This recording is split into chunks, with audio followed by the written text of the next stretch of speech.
घाटपुर के छोटे से जंगल में पीलू और बबलू रहते थे। बबलू एक छोटी सी नौकरी करता था। वो शिवजी का बहुत बड़ा भक्त था। हर दिन शिवजी का अभिषेक करता था और उनके पसंद का फूल अर्पित करता था। लेकिन पीलू बहुत ही आलसी और बाहर के खाने की शौकीन थी। वो उसकी एक बात भी नहीं मानती थी। एक दिन पीलू उसे कहती है, सुनिए जी, मुझे 1000 रुपये दीजिए, मेरे पास पैसे खत्म हो गए हैं। तो बंटी कहता है, अरे लेकिन कल ही तो 1000 रुपये दी थी, आज फिर से क्या काम है तुम्हें? मैं और मेरी सहेलियां घूमने जाएंगी कि नई खाने की दुकान खुली है। वहाँ पर खाने में तो थोड़ा खर्चा हो ही जाता है। जी, कल जो पैसे लिए थे ना, उससे तो घर का कुछ सामान लाई हूँ। हे शिव शंभो, इसको कब अकल आएगी? मेरी आधी सैलरी इसकी खाने के शौक पूरा करने में भी खत्म हो जाएगा। इसका शौक बहुत महंगा पड़ रहा है मुझे। इतना बाहर का खाना खाने कौन जाता है? दे दीजिए, आगे से कम कर दूंगी। पीलू की जिद के आगे बंटी को झुकना पड़ता है। बंटी निराश होता था तो वो शिवजी का अभिषेक करने के लिए चला जाता था। हे शिव शंभो, मेरी पत्नी को सद्बुद्धि दीजिए, वो बहुत पैसे लुटाती है। फिर एक दिन, सुनिए जी, कल एक और नई दुकान खुलने वाली है। सुना है वहाँ बहुत टेस्टी छोला भटूरा मिलेगा।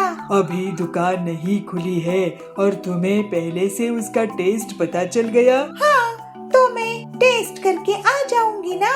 लाइए 1000 रुपए और मैं घर के लिए भी ले लूंगी। आजकल खाने में बहुत अच्छे ऑफर चल रहे हैं। मैं तो सोच रही हूँ कि घर का खाना भी बाहर से ही मंगा लिया करूँगी। अरे तू तो मेरी पूरी सैलरी इस छोले भटूरे खाने में ही खर्च कर देगी। अगले दिन ही बंटी की नौकरी चली जाती है। वो मंदिर जाता है, शिवजी का आराधना करता है और दुखी मन से घर आता है। अरे ये तो बहुत बुरा हुआ जी, मेरे खाने का शौक अब कैसे पूरे होंगे? ये सुनकर बंटी बहुत जोर से गुस्से में आ जाता है और वो शिवजी के मंदिर चला जाता है। हे भोलेनाथ, मेरी पत्नी को अकल दीजिए। पता नहीं क्या सोचती रहती है। घर गृहस्थी का बिल्कुल ख्याल नहीं रखती है। क्या पैसा ही सब कुछ है? हे भोलेनाथ, आप कृपा कीजिए, उसको अपना भक्त बना लीजिए। बंटी दुखी मन से रोने लगता है। उसको दुखी देखकर शिव शंभू जी वहाँ प्रकट हो जाते हैं और उससे कहते हैं, बेटा, मैं तेरी हर तकलीफ को जानता हूँ। तू मेरी प्यारा भक्त है, तुझ में बहुत सहन शक्ति है, उसका परिचय तूने दिया है। अब मैं जो तुझे कहता हूँ तुम वैसा ही करना, तुम्हारी पत्नी ठीक हो जाएगी। फिर बंटी को शिव जी कुछ बात कहते हैं और वो खुशी खुशी घर आ जाता है। पीलू, मैं छोले भटूरे की दुकान खोलने वाला हूँ। वाह जी, ये तो बहुत अच्छा ख्याल है। अब तो मेरी बाहर खाने की समस्या ही हल हो गई। तुम्हारी समस्या कैसे हल हो जाएगी? क्योंकि तुम्हें मेरी दुकान में खाने के लिए वहाँ काम करना पड़ेगा। उसके बदले तुम्हें दुकान का छोले भटूरे मिलेंगे। ठीक है जी, मैं आपके यहाँ काम कर लूँगी। फिर इस तरह से बंटी शिवजी का नाम लेते हुए अपनी दुकान शुरू कर देता है। उसकी दुकान में पीलू को बहुत मेहनत करनी पड़ती थी। सब तरह के ग्राहकों को उसे परोसना पड़ता था, दुकान साफ रखना पड़ता था और खाना बनाने में बंटी की मदद करनी पड़ती थी। काम कर करके उसके खाने का लालच खत्म हो जाता है। उसको समझ आ जाता है कि बिना मेहनत के कुछ नहीं मिलता है। मुझे माफ कर दीजिए बंटी जी, मैं अब समझ चुकी हूँ कि कितनी मेहनत से पैसे कमाए जाते हैं और घर गृहस्थी कितनी जिम्मेदारी का काम है। मैं बस अपने शौक को देखती थी लेकिन अपनी जिम्मेदारी को नहीं समझी। चलिए, मुझे भी शिव जी का अभिषेक कराने के लिए ले चलिए। फिर बंटी शिव जी के पास पीलू को लेकर जाता है। दोनों पति पत्नी शिव जी का अभिषेक करते हैं। हे प्रभु, आपकी दया से देखिए, पीलू भी आपके अभिषेक करने आई है। हम आपकी भक्ति करते रहे, ऐसा आशीर्वाद दीजिए। तो शिव जी कहते हैं, तुम बहुत साफ दिल के हो, मैं तुम्हें आशीर्वाद देता हूँ। हे शिव शंभू, मुझे इतने अच्छे पति मिले हैं कि उनकी भक्ति के कारण मुझे आपके दर्शन हुए। मैं अब सुधर गई हूँ। मुझे मेरे बुरे काम के लिए माफ कीजिए। अब से मैं आपकी भक्ति करूंगी। जय शिव शंभू। और फिर दोनों पति पत्नी अपना छोले भटूरे का ठेला चलाने लगते हैं और पीलू बहुत प्यार से बंटी का साथ देने लगती है। जंगल वाले भी पीलू के अंदर आए हुए सुधार से उसकी बहुत तारीफ करते हैं और दोनों हंसी खुशी रहने लगते हैं। सोनपुर गांव के मुखिया कड़क सेठ अपने बेटे कालू से बहुत परेशान रहा करते थे। कालू कौआ अपने पिता के किसी भी काम में सहयोग नहीं करता था। वो दिन भर अपने दोस्तों के साथ यहाँ वहाँ घूमता रहता था और खाली समय पर सिर्फ सोता था। गांव का मुखिया होने के कारण कड़क सेठ को हमेशा यही परेशानी रहती थी कि किसी दिन गांव पर अगर कोई मुसीबत आ गई तो उनका बेटा जिम्मेदारी कैसे संभालेगा। एक दिन कड़क सेठ को बहुत गुस्सा आ जाता है और वो कालू कौवे को डांटते हुए कहते हैं, कालू तू कब तक इसी तरह आवारागर्दी करता रहेगा? तेरे उम्र के कौवे दूसरे शहर जाकर बड़ी बड़ी नौकरी कर रहे हैं या फिर वो लड़के अपने पिताजी के साथ गांव की पंचायत पर बैठते हैं। मैं तुझे बोल बोल कर थक गया हूँ, लेकिन तू मेरी कोई बात नहीं मानता है। तू सुधरने का नाम ही नहीं लेता है। अब मैंने फैसला किया है कि तू गांव में तभी आएगा जब तू कोई काम करेगा। कड़क की पत्नी कहती है, अरे जी ऐसा गुस्सा क्यों कर रहे हो बच्चे पर? ये आखिर जाएगा कहाँ? तभी कालू कहता है, अरे मम्मी तुम चिंता मत करो, मैं तो अभी बबलू के घर जा रहा हूँ पतंग उड़ाने के लिए। उसके पिताजी फिर गुस्सा करते हैं, तो किसी के घर नहीं जाएगा। मैंने जो कह दिया वो कह दिया। अब तू कल सुबह काम की तलाश में जाएगा और तभी लौटेगा जब तेरे पास कोई काम होगा। कालू को जिम्मेदार बनाने के लिए उसके पिता ने उसको घर से बाहर निकाल दिया और काम की तलाश में लगा दिया। वैसे तो कालू का मन काम की तलाश में बिल्कुल नहीं लग रहा था। वो एक जंगल के कोने में पहुंचा। कालू उड़ते उड़ते एक जगह पहुंचा और देखा कि वहां पर एक साधु महाराज तपस्या कर रहे हैं। उनके पास से एक नाग निकला। कालू ने देखा कि वो नाग उन साधु बाबा को डसने वाला ही है। कालू ने फुर्ती दिखाकर उस सांप को पकड़ा और दूसरी तरफ फेंक दिया। इस शोर से साधु बाबा की तपस्या टूट गई। साधु बाबा ने सांप को झाड़ियों में भागते हुए देखा। धन्यवाद बेटा, तुमने आज मेरी जान बचा ली। चलो मेरी कुटिया में चलो, वहाँ बैठकर बात करेंगे। साधु की कुटिया में जाकर कालू उनसे कहता है, वाह साधु बाबा जी, ये बांस की कुटिया तो बहुत सुंदर है। हाँ बेटा, ये बांस की कुटिया मैंने खुद से बनाई है। एक एक बांस को जोड़ जोड़ कर बहुत मेहनत से इस कुटिया को मैंने तैयार किया है। ये सुनकर कालू कहता है, साधु बाबा जी क्या मैं आपके साथ थोड़े दिन रह सकता हूँ? हाँ हाँ बेटा, बिल्कुल रह सकते हो। फिर कालू साधु बाबा के पास रहने लगा और उनकी अच्छे से सेवा करने लगा। कालू साधु बाबा के पास रहकर बांस से घर बनाना सीख गया। फिर एक दिन साधु बाबा कालू से बोले, कालू बेटा, अब मेरा यहाँ से जाने का समय आ गया है। अब मैं दूसरी जगह जाऊंगा और तुम्हारा भी अपने गांव वापस जाने का समय आ गया है। कालू कहता है, लेकिन साधु बाबा जी, मेरे पिताजी ने मुझे निर्देश दिए हैं कि जब तक मैं कोई काम धंधा नहीं ढूंढ लेता मैं गांव वापस नहीं जा सकता। काम तो तुमने सीख लिया कालू, बांस के घर बनाने का। ये भी बहुत मेहनत का काम है। अब तुम अपने गांव जाओ और वहां पर बांस के घर बनाने शुरू कर दो। यही काम तुम शुरू कर दो, एक दिन ये बांस के घर तुम्हारे बहुत काम आएंगे। कालू साधु बाबा से विदा लेकर वापस गांव पहुंच जाता है और अगले दिन बांस मंगाकर वो बांस के घर बनाना शुरू कर देता है। उसे बांस का घर बनाता देख उसके पिता नाराज हो जाते हैं और अपनी पत्नी से कहते हैं, अरे इस लड़के को मैंने काम धंधा ढूंढने के लिए भेजा था और ये बांस का घर बनाना सीख कर आया है। उसकी पत्नी कहती है, हाँ पर ये बांस के घर कितने मजबूत और सुंदर दिख रहे हैं। अरे लेकिन ये घर किस काम के हैं? इस घर में कौन रहना चाहेगा? गांव में सबके अपने अपने घर, अपनी अपनी जमीन जायदाद हैं। कालू बहुत मेहनत करके पूरे गांव में जगह जगह बांस के घर बना देता है। कुछ दिनों बाद बारिश का मौसम आ गया। इस बार बारिश बहुत जोरों की हुई और बारिश रुकने का नाम ही नहीं ले रही थी। इस वजह से गांव की नदी में उफान आ गया और गांव बाढ़ की चपेट में आ गया। गांव के पक्षी बहुत घबरा गए। उनके घरों में पानी भर गया था। वे इधर उधर शरण के लिए भाग रहे थे। तभी उन्हें बांस के घर दिखाई दिए। ये बांस के घर काफी ऊंचे बने थे और इसके छत तक पानी नहीं पहुंच रहा था। पूरा गांव कालू के बांस के घरों में शरण लेता है। कालू का पिता कड़क और उसकी माँ वे भी बांस के घर में रहने लगते हैं। कालू अपने पिता से कहता है, पिताजी, मुझे साधु बाबा ने कहा था कि एक दिन ये बांस के घर हमारे बहुत काम आएंगे। पूरा गांव बाढ़ की चपेट में आ गया है, लेकिन ये बांस के घर नहीं डूबे। इस वजह से पूरे गांव के लोग अभी सुरक्षित हैं। हाँ कालू बेटा, तुमने जो किया है वो तो मैं भी नहीं कर सकता था। मुझे तुम पर बहुत गर्व है कालू, तुमने बहुत अच्छा काम किया है। कुछ दिनों बाद बाढ़ का पानी गांव से उतर गया। फिर सब कुछ सामान्य हो गया और पूरा गांव कालू की बहुत तारीफ करने लगा। वो अपने गांव वालों की हर मुसीबत में मदद करने लगा। उसके पिताजी भी उसके इस बदलाव से बहुत खुश थे। सिलीगुड़ी नगर के जंगल में पीलू रहती थी।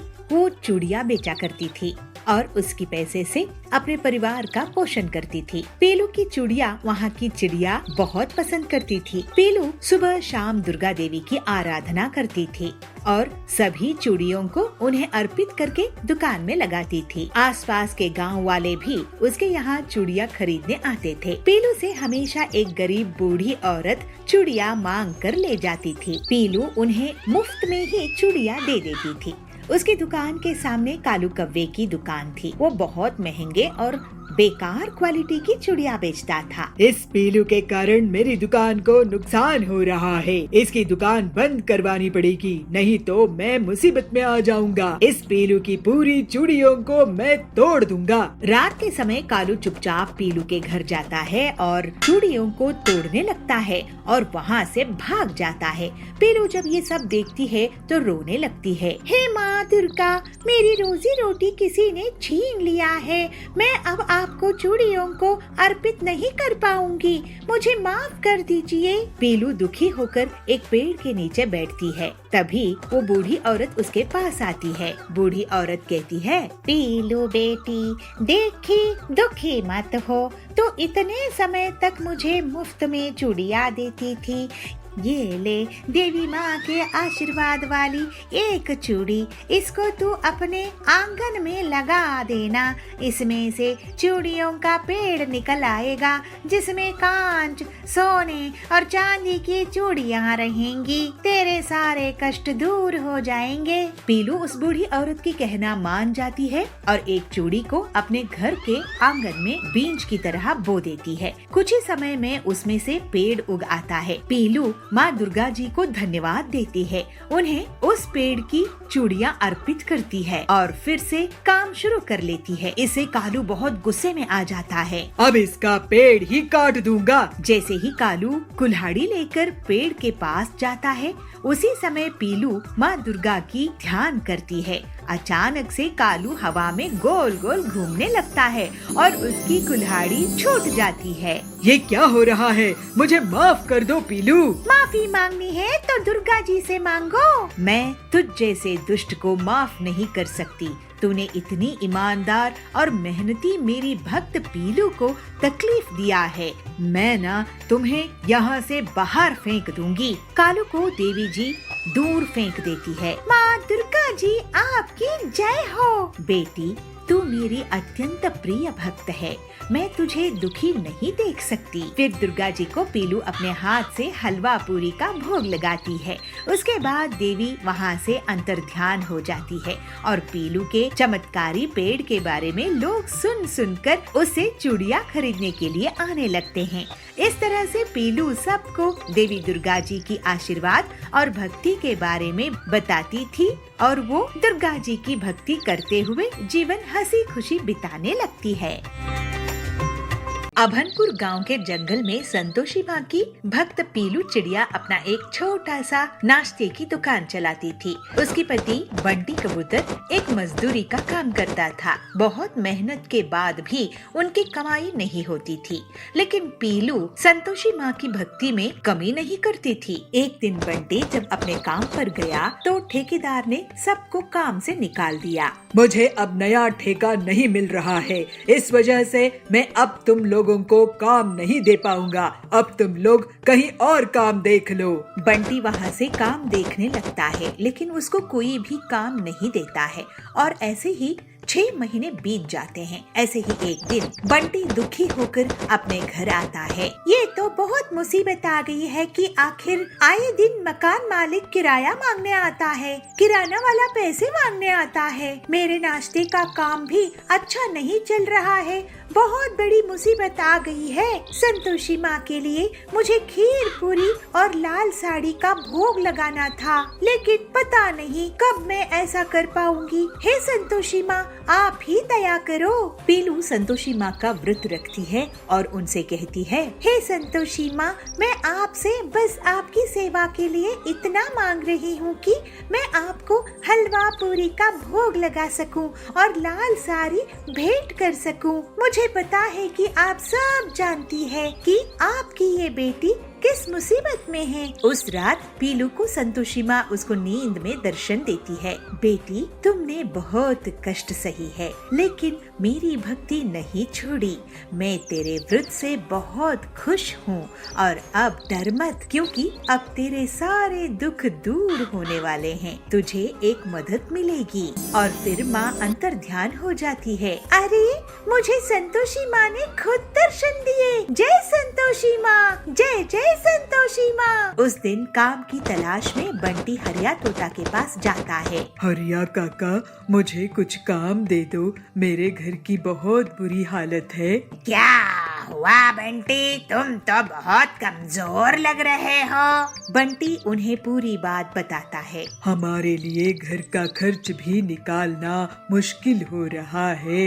लेकिन बंटी, मैं तुम्हें क्या काम दे सकता हूँ? कोई भी काम दे दो काका, आजकल तो मशीन का जमाना है, हाथ से तो कोई काम ही नहीं होता है। पीलू बेटी को क्या क्या आता है ये बताओ मुझे। अचार पापड़ बना सकती है क्या? हाँ, पापड़ बना लेती है, लेकिन क्यों? मैं ऐसा कर सकता हूँ कि मैं पीलू बेटी के लिए पापड़ बनाने की ऑटोमेटिक मशीन बना कर दे सकता हूँ। इससे तुम्हारी परमानेंट आमदनी शुरू हो जाएगी। अगर आप ऐसा कर देंगे हरिया काका तो कमाल हो जाएगा। आपने तो हमारी मुसीबत ही हल कर दी। पीलू जरूर ये सुनकर खुश हो जाएगी। बंटी पीलू को एक खबर देता है। मुझे संतोषी माँ ने दर्शन देकर आशीर्वाद दी थी। उनका आशीर्वाद खाली नहीं गया। फिर थोड़े दिनों में हरिया ऑटोमेटिक पापड़ बनाने की मशीन तैयार कर देता है। पीलू संतोषी माता की आशीर्वाद लेती है और काम शुरू कर देती है और अपनी पापड़ की दुकान चला देती है। उसकी दुकान में सुंदरी सेठानी आती है। पीलू, तुम्हारी ये नायाब पापड़ मशीन तो मैंने कभी नहीं देखी। सब संतोषी माता की दया है सुंदरी जी। मेरे पास अलग अलग तरह के पापड़ है। ठीक है, मुझे 2 किलो मिक्स पापड़ पैक कर दो। और एक के बाद एक ग्राहक पीलू की दुकान में मशीन के पापड़ खरीदने के लिए आने लगते हैं। अब पीलू बहन, तुम्हारे पापड़ तो लाजवाब है। मेरी सहेली को भी बहुत पसंद आए। ऐसा करो, 5 किलो पापड़ दे दो। जय संतोषी माँ। बबली बहन, आप बहुत अच्छी है, ये लीजिए। और जल्दी ही पीलू को फायदा होना शुरू हो जाता है। बंटी भी उसका साथ देता था और बड़े बड़े ऑर्डर्स लेकर आता था। इस तरह से संतोषी माँ के आशीर्वाद से उनका जीवन सरल हो जाता है। संतोषी माँ, आज मैं आपके लिए हलवा पूरी और लाल साड़ी लाई हूँ और मैं गरीब महिलाओं को भी प्रसाद और साड़ी दूंगी। जय संतोषी माँ, जय जय संतोषी माँ। जय संतोषी माँ। महापुर के जंगल में MBA का कॉलेज था। उसमें बहुत से बच्चे पढ़ाई करते थे। बबलू कबूतर भी इसी में पढ़ता था, लेकिन बबलू का मन MBA में नहीं लगता था, जिसकी वजह से उसके अच्छे मार्क्स नहीं आते थे और उसके पिताजी हमेशा चिंता में रहते थे। बबलू को कैंटीन बहुत पसंद थी। एक दिन बबलू कैंटीन में खाना खा रहा था। उस कैंटीन का मालिक कालू उसके पास आता है। बबलू, तुमने पिछले 6 महीनों से कैंटीन का बिल नहीं दिया हो। अब से तुम्हें उधार देना बंद। अगर पैसे नहीं दिए तो कैंटीन में काम करके हर्जाना भरो। कालू काका, मेरे पापा जो भी पैसे भेजते हैं वो पूरे खर्च हो जाते हैं। आपका उधार चुकाने के लिए मुझे यहाँ काम करना पड़ेगा। मुझे क्या, मुझे तो एक फ्री में नौकर मिल जाएगा। ठीक है, अब से कैंटीन में काम करना शुरू कर दो। बबलू कैंटीन में काम करना शुरू कर देता है। वो बर्तन साफ करता था, झाड़ू पोछा करता था, चाय कॉफी बनाता था और दूसरे स्टूडेंट्स को उनका ऑर्डर सर्व भी करता था। बबलू को नौकरों की तरह काम करता देख बाकी के स्टूडेंट्स बहुत मजाक उड़ाते थे। देखो देखो, बबलू तो MBA करना चाहता था, लेकिन कैंटीन में नौकर कर रहा है। इससे अच्छा तो तुम अपने गांव में ही काम कर लेते बबलू। हरिया, तुम पढ़ाई कर लो। असली पढ़ाई काम करने में है। मैं यहाँ काम तो कर रहा हूँ ना। इस तरह से जैसे तैसे बबलू MBA पूरा करता है और घर वापस पहुँचता है। उसके पिताजी कड़क उसको बोलते हैं, बबलू, तू कॉलेज क्या 3rd ग्रेड से पास होने के लिए गया था? इतना पैसा खर्च करके तुझे MBA करवाया, लेकिन तेरे मार्क्स से तो तुझे कोई नौकरी भी नहीं मिलेगी। नहीं पिताजी, आपकी जबरदस्ती के कारण मैंने MBA पूरा किया हूँ। अब मैं जबरदस्ती से काम नहीं करवाऊंगा।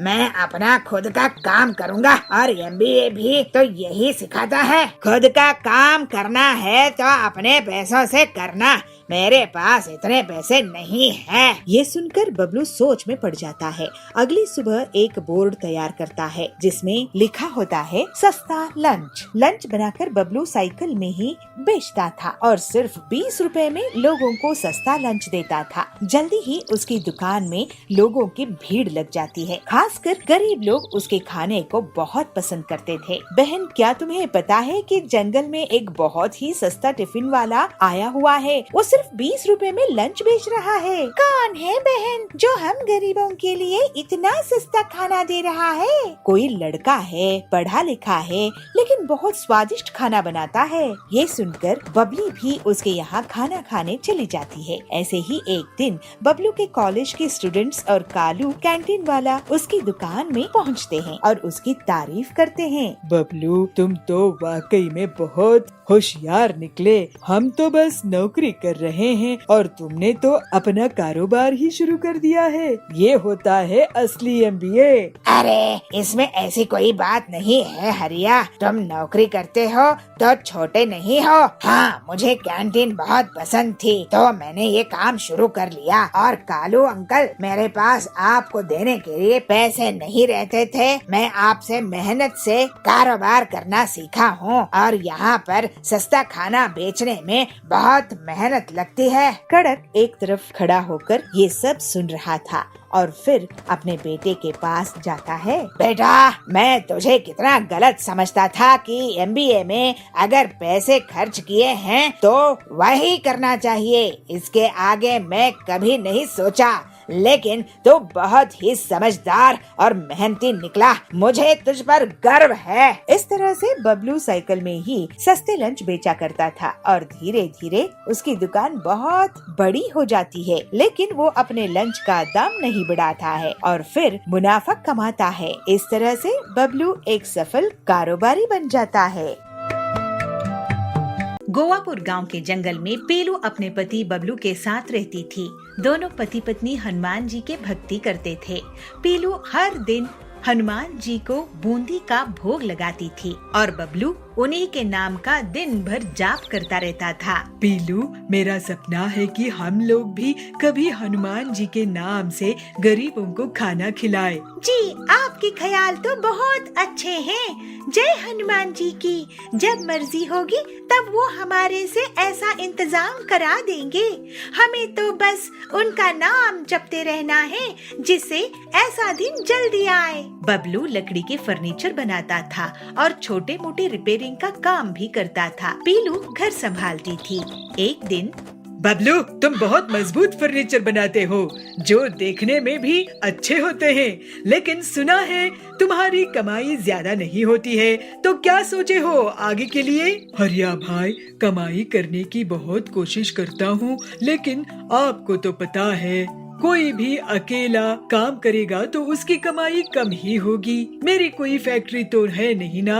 हाँ, आखिर अमीर लोग ही फैक्ट्री का सपना देख सकते हैं। हम गरीब लोगों के पास हमारे और परिवार के अलावा कोई नहीं होता है। तो कड़क सेठ कहते हैं, बबलू, मेरा ऑर्डर पूरा कर दिया क्या? जी कड़क सेठ जी, मैं आपका ऑर्डर पूरा कर दिया हूँ। ये लीजिए आपके फर्नीचर। ठीक है, बिल भिजवा देना और इसके पैसे अगले महीने ले लेना। लेकिन सेठ जी, आपने तो मुझे एडवांस भी नहीं दिए हैं। ऐसे कैसे मैं इतने दिन बिना पेमेंट के रुक सकता हूँ? अरे मैं कोई भाग नहीं जा रहा हूँ, सेठ हूँ, दे दूंगा पैसे। रात में बबलू घर आता है। बबलू जी, क्या हुआ? आज आप उदास लग रहे हैं। आज कड़क सेठ से पैसे मिलने वाले थे पीलू, लेकिन उसमें पेमेंट नहीं किया। अभी मेरे पास पैसे खत्म हो गए हैं। अगर ऐसा ही चलता रहा तो कहाँ से मुनाफा होगा, क्योंकि ग्राहक लोग टाइम पर पेमेंट ही नहीं देते हैं। उनके घर के लिए फर्नीचर बनाता हूँ, अपने घर के लिए नहीं। हनुमान जी के लिए सेवा करनी है, लेकिन ऐसा कुछ नहीं कर पा रहा हूँ। कोई बात नहीं जी, हनुमान जी सब देख रहे हैं। आपकी मेहनत कभी बेकार नहीं जाने देंगे। पीलू, तुम्हारे जैसी पत्नी मिलना मुश्किल है। हनुमान जी की बहुत दया है हम पर। चलो उनकी शाम की आरती करते हैं। जय हनुमान जी। एक दिन कड़क सेठ के घर जब बबलू पैसे लेने के लिए पहुंचता है, वहाँ उसे कालू मिलता है। बबलू, अभी तुम्हारा पेमेंट नहीं हो पाएगा। कड़क सेठ 5 महीनों के लिए बाहर गए हैं, उसके बाद देखेंगे। ये सुनकर बबलू दुखी होकर वापस चला जाता है। इसके बाद वो घर आकर पीलू से सब बताता है। ये अमीर लोग हम जैसे गरीबों का पैसा लूट लूट कर ही अमीर होते हैं। जब तक इनकी तरफ हम उम्मीद से देखते रहेंगे, हमें धोखा ही होता है। हनुमान जी से प्रार्थना करके हम अपनी फर्नीचर की फैक्ट्री लगा लेते हैं। पीलू, फैक्ट्री बनाने में कितना खर्चा आता है पता है? मैं तो कहती हूँ सब छोड़कर हनुमान जी से ही हम पूछ लेते हैं, वो ही कोई रास्ता सुझाएंगे। हाँ, हमारे बस की नहीं है ये मुसीबत। अगली सुबह बबलू और पीलू हनुमान जी से लगातार प्रार्थना करते रहते हैं और उन्हीं की भक्ति से हनुमान जी प्रकट होते हैं। भक्त, आंखें खोलो, मैं आ गया हूँ। हनुमान जी आपकी जय हो। जय हो हनुमान जी की। प्रभु, आपने हमारी प्रार्थना स्वीकार कर ली। आप बहुत दयालु हैं। अब हम पर कृपा करिए प्रभु, हमें रास्ता दिखाइए। मैं तुम्हें बांस से नाव बनाना सिखा सकता हूँ। तुम्हें लकड़ी का काम तो आता ही है। बांस की नाव तुम गरीबों को बेच सकोगे, साथ ही उस पर मोटर लगा दोगे तो बांस का मोटर नाव बन जाएगा। आपकी दया अपरंपार है हनुमान जी। हमारे मन में आपके भक्तों के लिए भंडारा करने की कामना है। आप आशीर्वाद दीजिए प्रभु। सब अच्छा होगा पीलू। फिर हनुमान जी बबलू को जंगल भेजकर बांस बनवा लेते हैं। बबलू बांस काट कर लाता है और हनुमान जी के कहे अनुसार उन बांस को आकार देने लगता है। फिर वो और पीलू अलग अलग साइज के टुकड़ों को जोड़ते हैं और जल्द ही एक बांस का नाव तैयार कर लेते हैं। हनुमान जी, आपकी दया से ये बांस की नाव बनकर तैयार हो गई है। ये आपकी दया के कारण ही बन पाई है प्रभु। अब तुम लोग इसका व्यापार करो। जय श्री राम। फिर हनुमान जी वहाँ से अंतर्ध्यान हो जाते हैं। हनुमान जी ने जैसा कहा वैसा ही करते हैं। बांस की नाव को गरीबों को बेचते हैं और मोटर बांस की नाव बनाकर भी बेचते हैं। सही कह रही हो पीलू, अब मैं ऐसा ही करता हूँ। बबलू की बांस के नाव को देखने के लिए पूरे जंगल के लोग आते हैं। वाह वाह, ऐसा बांस की नाव तो मैंने कभी नहीं देखा। बबलू तुम बहुत ही होनहार निकले। ऐसा करो, मेरा ऑर्डर लिख लो, मैं तो इन्हें एक्सपोर्ट करूँगा। वाह, बांस की नाव, कोई इसे बना भी सकता है, ये मैं सोच भी नहीं सकती। मुझे 3 बांस की नाव बनाकर देना बबलू। सब हनुमान जी की कृपा है। और ऐसे ही बबलू बहुत मेहनत करके लोगों के लिए उनकी बांस की नाव तैयार करने लगता है और बहुत मुनाफा कमाता है। बबलू जी, अब तो हमारी पूरी जिंदगी ही बदल गई है। चलिए अब हम हनुमान जी का गरीबों के लिए भंडारा करते हैं। जय हनुमान जी। हाँ पीलू, अब देरी नहीं करते। जय हनुमान जी। और फिर इस तरह से बबलू और पीलू अपनी मेहनत से बहुत पैसे कमाने लगते हैं और दोनों हनुमान जी की भक्ति करते हुए खुशी खुशी रहने लगते हैं।